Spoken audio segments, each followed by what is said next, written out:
नमस्ते। आज हम भारत के नए क्रिमिनल लॉ भारतीय न्याय संहिता यानी बीएनएस की कुछ बहुत ही दिलचस्प बातों को समझने की कोशिश करेंगे। तो चलिए सीधे एक बड़े ही बुनियादी मगर जरूरी सवाल से शुरू करते हैं, जो क्रिमिनल लॉ की जड़ में है। सुनने में थोड़ा अजीब लगता है ना कि कानून तोड़ना अपराध कब नहीं होता, पर इसका जवाब एक बहुत ही जरूरी फर्क में छिपा है, आपके काम और आपके इरादे के बीच।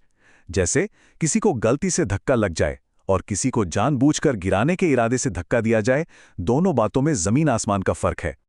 तो देखिए, कानून की दुनिया में दो बड़े जरूरी शब्द हैं। एक है एक्टिस रेयस यानी गलत काम जो असल में हुआ, और दूसरा है मेंस रेया यानी गलत इरादा या कह लीजिए बुरी नीयत। ज्यादातर अपराधों के लिए इन दोनों का एक साथ होना जरूरी है। बीएनएस हमें यही बताता है कि कब कब काम तो हुआ पर गलत इरादा नहीं था। तो सबसे पहले बात करते हैं उन सिचुएशंस की जहां या तो कोई ईमानदार गलती हो गई या फिर बस किस्मत खराब थी, लेकिन इरादा नेक था।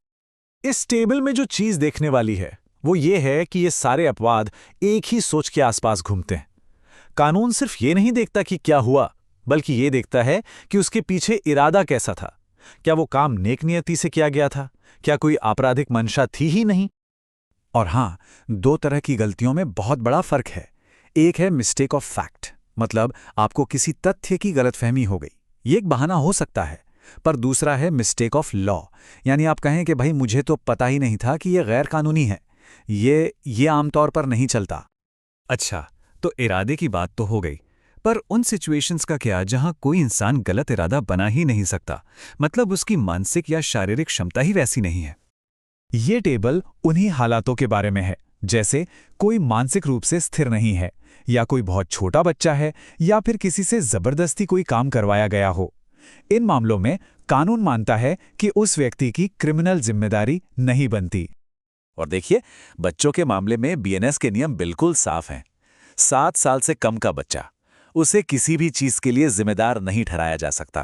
कानून की नजर में वो अपराध कर ही नहीं सकता। और 7 से 12 साल के बच्चों के लिए वहां ये देखा जाता है कि बच्चे में सही गलत को समझने की कितनी समझ है। तो ये तो हो गई वो बातें जहां इंसान का खुद पर कंट्रोल नहीं था। लेकिन तब क्या होता है जब कोई जानबूझकर कोई एक्शन लेता है अपनी या किसी और की जान बचाने के लिए? इसे कहते हैं आत्मरक्षा का अधिकार। पर ध्यान रहे, ये कोई खुली छूट नहीं है, ये एक आखिरी रास्ता है, और आप उतनी ही ताकत का इस्तेमाल कर सकते हैं जितना बड़ा खतरा है। मतलब प्रोपोर्शनैलिटी बहुत जरूरी है। कानून ये भी मानता है कि कुछ बहुत ही खतरनाक सिचुएशंस में अपनी जान बचाने के लिए घातक बल का इस्तेमाल भी जायज हो सकता है, जैसे कि ऐसा हमला जिससे मौत का डर हो, रेप की कोशिश हो या किडनैपिंग हो रही हो।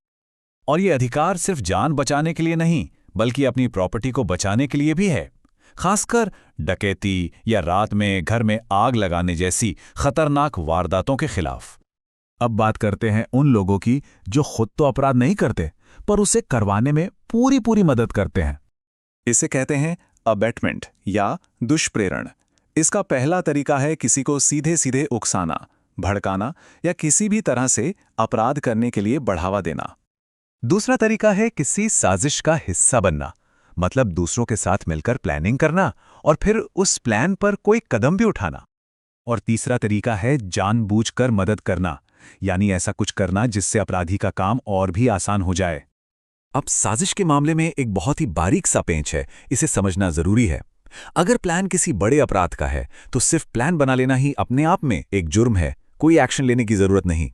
लेकिन अगर प्लान किसी छोटे मोटे गैर कानूनी काम का है तो फिर सिर्फ प्लान बनाना काफी नहीं, किसी एक को उस प्लान पर कोई कदम उठाना भी पड़ेगा। और आखिर में उन जुर्मों का क्या जो हो तो रहे थे पर पूरे नहीं हो पाए। इसे कहते हैं अटेम्प्ट यानी कोशिश। और बीएनएस के मुताबिक अपराध करने की कोशिश करना भी एक बड़ा जुर्म है। और इसकी सजा कितनी है? उस जुर्म के लिए जो सबसे लंबी सजा हो सकती है उसकी आधी तक। तो हमने क्या देखा?